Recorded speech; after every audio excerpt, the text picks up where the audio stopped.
எனக்கென ஏற்கனவே பிறந்தவன் எவனோ, இதயத்தை கயிறு கட்டி இழுக்க போறவன் எவனோ, என்னுள்ளே என்னுள்ளே ஏதேதோ செய்கிறதே. ஆ,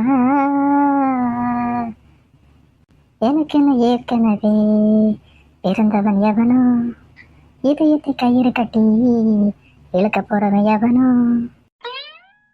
எப்ப பார்த்தாலும் உடம்பு நல்லா டயர்டாவே இருக்க, உடம்புல ஒரு புத்துணர்ச்சிங்கிறதே இல்லையே, ஒரே சோம்பலால இருக்கு எப்பவும்.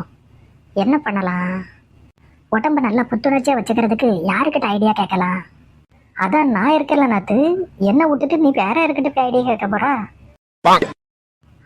நீங்களா? நீங்க எப்போ வந்தீங்க? நீ சோப்பால நல்லா மலர்ந்து கிடந்து பாட்டு படிச்சு கிடந்தால அப்பவே நான் வந்துட்டேன்.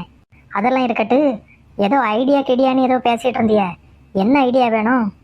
ஆமா, நீ எப்ப பார்த்தாலும் உடம்பு நல்லா டயர்டாவே இருக்கு, ஒரே சோம்பலா இருக்க, நீ உடம்பு நல்லா புத்துணர்ச்சியா இருக்கணும், அதுக்கு ஏதாவது ஐடியா இருந்தா சொல்லுங்க.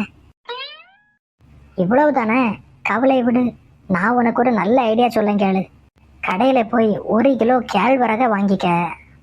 என்ன நீ கேழ்வரகா? கேழ்வரகு உடம்புக்கு அவ்வளோ நல்லதா?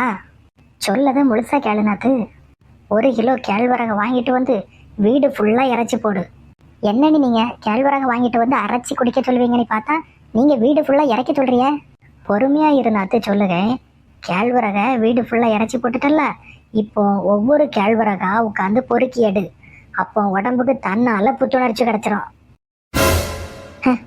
வீட்டுல ஒரு வேலை செய்யறது கிடையாது, நல்லா 3 வேலையை மூக்க பிடிக்க தின்ன வேண்டியது, பன்னிக்குட்டி மாதிரி சோப்பால கடந்து நல்லா உருள வேண்டியது.